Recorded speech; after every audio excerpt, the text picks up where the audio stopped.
1963. Prudhoe Bay, Alaska. 34 Caterpillar D7s stand in a frozen line beside the Beaufort Sea. Engines silent.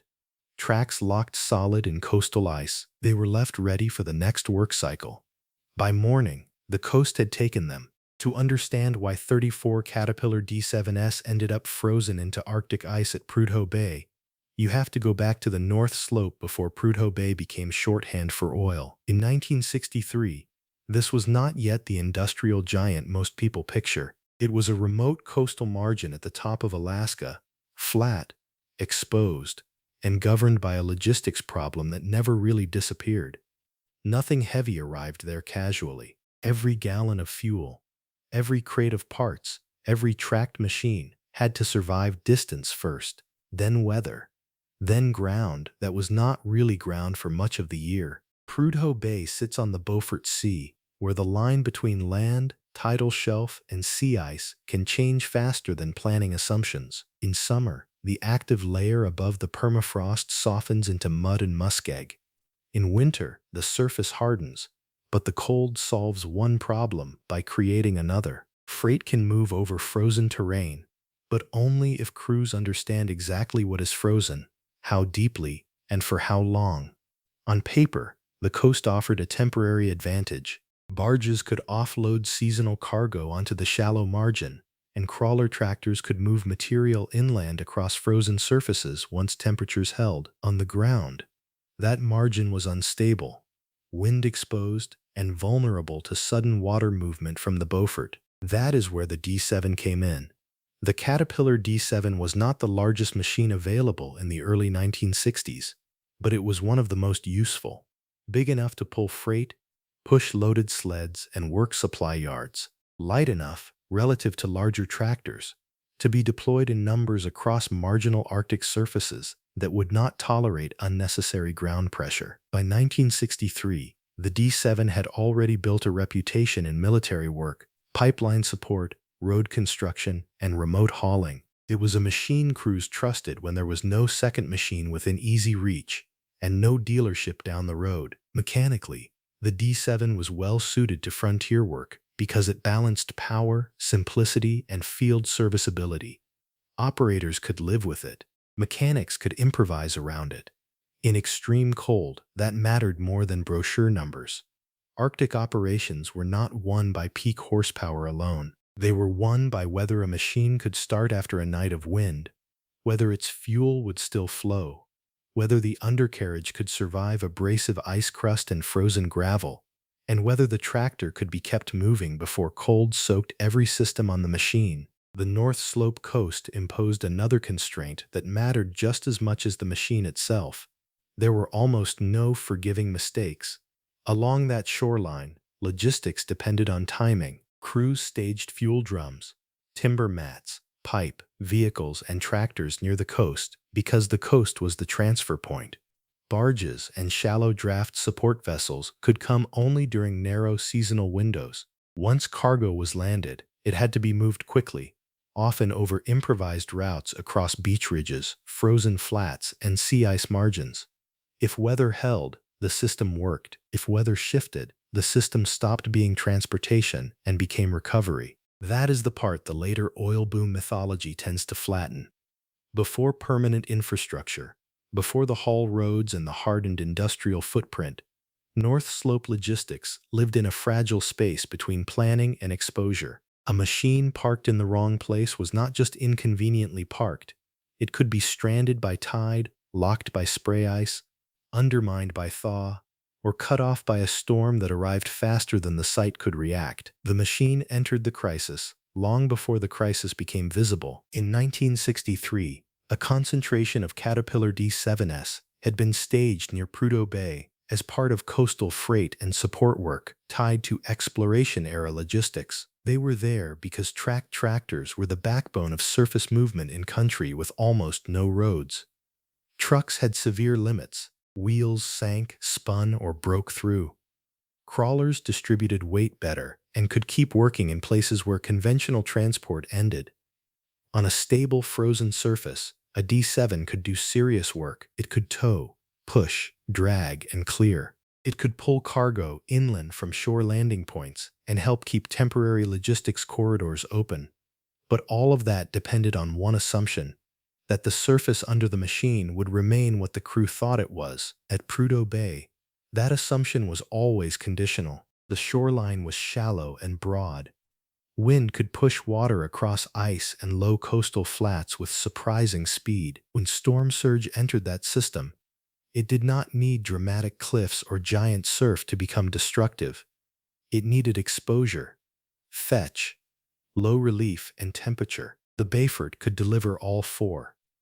Water driven inland across existing ice did more than flood equipment. In freezing conditions, it transformed the site itself. What had been a working surface could become a bonded shell of saltwater ice around tracks, rollers, sprockets, and blade frames. The parked tractor did not just get wet, it became anchored. The reason matters. A crawler tractor can often fight snow. It can sometimes fight mud. It has almost no answer when seawater floods around the undercarriage and then freezes solid through the running gear. Tracks are designed to articulate. Rollers are designed to turn. Idlers are designed to guide chain movement under load. Once those spaces fill and lock with ice, the machine is no longer resisting terrain with traction. It is mechanically fused to the surface beneath it. At that point, horsepower means very little. The machine is fighting geometry and frozen mass, and there was another problem. Arctic coastal crews often parked machines where they were needed next, not where they would be safest in a once-a-season storm. That was a rational decision under working conditions. You stage close to cargo. You stage close to the shore lead. You save hours where the weather gives you only a few. But that same efficiency put machines exactly where surge, spray, and freeze could take them all at once. By the time the 1963 storm surge hit Prudhoe Bay, the conditions for entrapment had already been set. The tractors were in the coastal operating zone. The sea was shallow. The temperatures were low enough for rapid freezeback, and the margin for moving 34 machines out of danger was far smaller than it looked on paper. Then the water came in. Not as a single dramatic breaker, but as the kind of Arctic surge that does its damage by spreading low, fast, and wide across ground that offers almost no relief. Wind drove Beaufort Sea water over the frozen coastal margin and into the staging area where the D7s had been left for the next work cycle. In darkness and blowing cold, the site changed from frozen yard to shallow saltwater sheet. By the time crews understood how far the water had reached, the tractors were already standing in it, and then the temperature finished the job. Water pooled around track frames, equalizer bars, rollers, idlers, and sprockets. It filled the voids beneath the belly pans and settled into every low point in the undercarriage. As the air held below freezing and the wind kept stripping heat from exposed steel, that water turned to hard coastal ice, not loose drift, not surface frost, structural ice, bonded directly around the running gear of 34 parked crawler tractors. By first light, the machines were no longer simply stranded. They were fixed in place. Mechanically, the problem was this. A crawler can move only if its track chain can articulate around the sprocket and idlers and roll across the bottom rollers with clearance to shed packed material. Once seawater freezes solid through those spaces, articulation stops. The chain becomes a locked band. The rollers cannot turn, the idlers cannot guide. Even if the engine starts and the transmission loads, the tractor is trying to drive a frozen loop of steel through a mold of ice that has captured the entire lower half of the machine. That is not traction loss. It is total immobilization. Crews tried the obvious measures first. Fires were built near undercarriages. Men attacked the ice with bars, picks, and shovels. Portable heat was directed where it could do the most good, around sprockets and roller frames, anywhere a little movement might return. Some engines were kept running to push heat down through the machine. But engine heat does not quickly free an undercarriage frozen from the outside inward by saltwater and wind. The ice mass was too large. The cold was too steady. Whatever surface thaw they created tended to refreeze again as soon as work shifted to another point on the machine. On paper, towing looked possible. On the ground, it was worse than useless unless enough of the track system could first be freed to rotate. A second tractor can pull a machine with dead engine, failed clutch, even damaged finals under the right conditions. It cannot easily drag a fully frozen crawler whose tracks are bonded to the ground along their full contact length. Try hard enough, and the load goes somewhere else first, into rigging, drawbars, mounting points, or the recovery machine itself. Then the margin disappeared. The problem was no longer getting the D7s back to work quickly. It was whether they could be saved before the Arctic winter turned a temporary freeze-in into a season-long burial. Every day the machines remained locked in place, blowing snow built around them.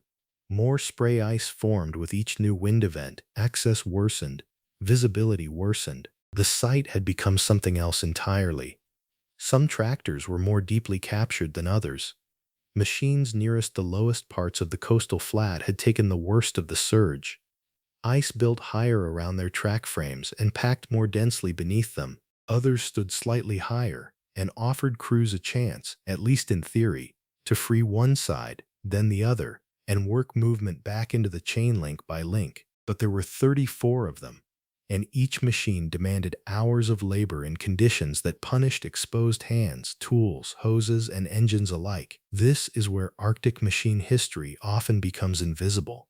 The dramatic moment is easy to picture. Rows of tractors frozen into the coast. What matters just as much is the labor that follows. Men kneeling in blowing cold beside steel that burns skin on contact, heating one roller frame while another refreezes, chipping at ice that feels more like quarry work than recovery, starting and restarting engines not to move material, but to keep them alive long enough to maybe move later. Some of the D7s were eventually freed through exactly that kind of incremental work. Ice was cut away in sections. Heat was concentrated at the sprockets and front idlers. Chains were worked loose a fraction at a time until one track would move, then both. Once a tractor could crawl under its own power, even slowly, it had a chance. Crews moved the freed machines inland to firmer, safer ground as quickly as possible. They were not solving the whole problem. They were reducing the number of machines still exposed when the next weather shift came. But not every tractor came out that way. For some, the freeze had gone too far. The ice around the undercarriage was too thick, the access too poor, the labor requirement too high, and the season too advanced. Recovery under full Arctic exposure has a brutal arithmetic. At some point, the machine in front of you is worth less than the men, fuel, time, and risk required to force it loose. That threshold comes earlier in remote country because everything costs more there, and every hour spent on one trapped machine is an hour not spent protecting the rest of the operation. So a decision had to be made. A portion of the frozen D7 fleet would be worked free. The rest would remain where the surge had fixed them, until conditions, equipment, or economics changed enough to justify another attempt. In practical terms, that meant abandonment, at least for the season, not because the tractors were mechanically ruined beyond repair, but because the Arctic had imposed a recovery cost the operation could not meet immediately. That decision makes sense only if you understand the conditions on site. These were not machines parked in a dry yard waiting for a tow truck. They were heavy crawler tractors set into a coastal freeze matrix at the edge of the Beaufort Sea, with no permanent shop infrastructure, no easy road access, limited daylight, and weather that could reverse progress overnight. The machine was fighting physics, not just workload. What happened afterward was quieter, but more revealing.